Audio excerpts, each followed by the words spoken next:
What faults does a vehicle have? Is it the vehicle with the most unattractive bodily design? Which building has the most terrible interior? Which ride is the most uncomfortable? The one that is least dependable and has the worst quality? Or might it be that a negative interaction between all of these elements is to blame?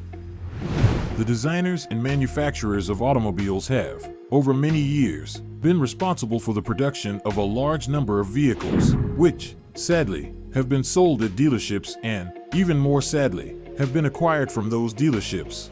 There is a substantial selection of especially awful automobiles from which to pick. The majority of the candidates considered for inclusion on this list were produced for all time. Here is a list of the 10 automobiles that hold the dubious honor of being the worst of all time. At 10th place, a 1978 AMC Pacer. The AMC Pacer was an automobile that many people referred to as a fishbowl on wheels, and it became the kind of vehicle that children would urge their parents to park a block away from their schools so that they wouldn't be seen. American Motors chief stylist Dick Teague began work on the Pacer in 1971, anticipating an increase in demand for smaller vehicles throughout the decade. The new car was designed to offer the interior room and feel of a big car that drivers of traditional domestic automobiles were accustomed to, but in a much smaller, aerodynamic, and purposefully distinctive exterior package. The odd shape of the car was accentuated by the fact that the door on the passenger side was 4 inches longer than the door on the driving side. After barely 5 years on the market, the AMC was discontinued since fewer and fewer people were purchasing the vehicle. Number 9. An Aston Martin Cygnet from the year 2011. A Toyota IQ with the Toyota badges removed and Aston Martin badges placed on it, with a manufacturer's suggested retail price of approximately $50,000. It was one of the biggest jokes in motoring history, an April Fool PR stunt made real. But it's funny how perspective can change with time and the application of a 4.7-liter V8 engine. That's because this isn't any Aston Martin Cygnet. It's what can only be described as an engineering inevitability, a V8 Cygnet. No shop special, either. Putting the price tag to one side, the primary reason the Cygnet is included on this list is that the primary reason it was manufactured was not to be a high-quality automobile. To meet the fleet average emissions limits that were set by the European Union in 2012 and went into force that same year, Aston Martin manufactured the fuel-efficient city car. After slightly more than 2 years of the car's existence, Aston Martin decided to cease manufacture of the Cygnet. Number 8. 1982 Cadillac Cimarron. To compete with BMW and Mercedes-Benz in the lucrative premium small cars market of the early 1980s, General Motors took a Chevrolet Cavalier, another awful car, souped it up with gaudy textiles and accessories, placed Cadillac insignia on it, and called it a Cimarron. This was done in an attempt to compete in the premium small cars market.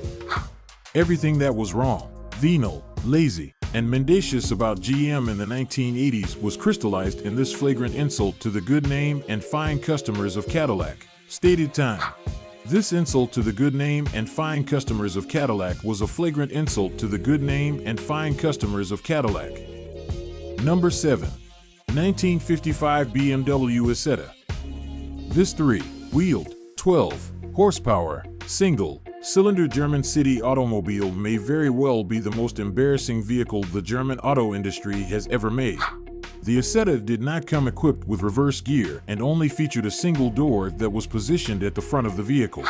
This meant that if one were to squeeze into a tight parking place the passengers of the vehicle would not be able to exit the vehicle, nor would they be able to back out of the position, further exacerbating the already embarrassing experience of being seen in this car. Number 6. 1971 Ford Pinto.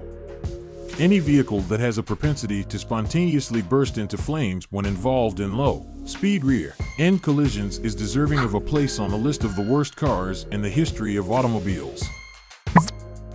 To make matters even worse, Ford concluded, in its infamous cost benefit study of the problem, which became known as the Ford Pinto memo, that it would be more financially beneficial to pay out the cost of settlements for the victims, which totaled $50 million, than it would be to recall and reinforce the rear ends of the cars, which would cost $121 million.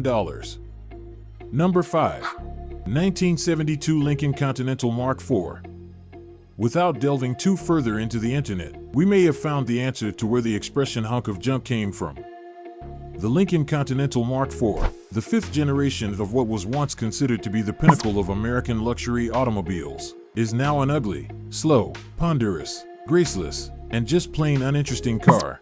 It reminds me of a vehicle that Cruella de Vil, from 101 Dalmatians, might use if she decided to quit caring about everything. I think when they were designing this car, no one, in any meeting, used the word precision, said Jeremy Clarkson, a presenter for the BBC show Top Gear and a writer who specializes in the automotive industry. Number 4.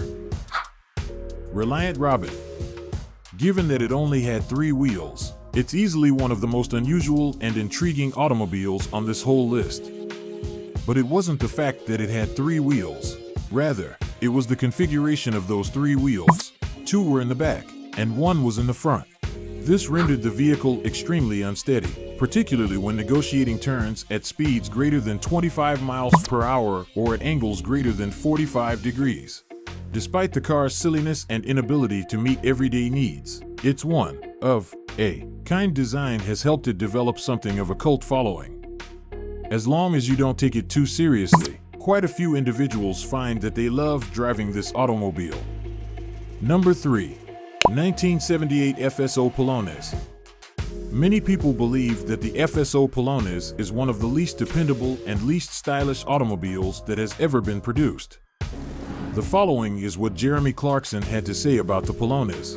Built by communists out of steel so thin you could use it as a neck curtain, it is as reliable and long, lasting as a pensioner's erection. I can only assume that here, the stylist was experimenting with trying to design a car after drinking 4 liters of absinthe, said the narrator of the video. It's a little hard to tell. Number 2. 2003 Citroen Pluriel. Aside from the fact that it appears to be something that could be pulled out of a gumball machine, the automobile is excruciatingly impractical.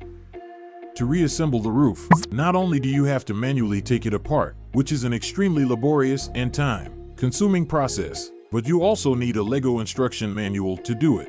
Even worse, once you have finally taken the roof apart, the components won't fit in the car, turning the whole ordeal into a cruel joke in the process. Number 1. 2009 BMW X6. What the devil does this item even look like? The BMW X6, which has been referred to by Top Gear's Jeremy Clarkson as the stupidest car in the world, does not fulfill any function. It is a car that has been created to appear and ride like a sedan while yet boasting a high driving position and the roughness of an off-roader. However, BMW's sports activity vehicle, often known as an SAV, is incapable of doing either of these things adequately. The BMW X6 is not quite as terrible of a car as some of the other vehicles on this list. But when you take into consideration how much it costs, the manufacturer's suggested retail price in 2003 was $55,900, and what you expect from BMW, it is worse. This car has the appearance of the generic silhouette of a vehicle, the likes of which you would only see on a poster that is 25 years old and has been hanging in a bored DMV. It is generic in nature and apathetic, having faded and defeated as a result of years of exposure to fluorescent lights and the restless cries of impatient people. If you liked this video, follow us and you will find many videos that will help you to transform your life. Thanks for watching all the videos. Please subscribe and hit the bell. See you soon.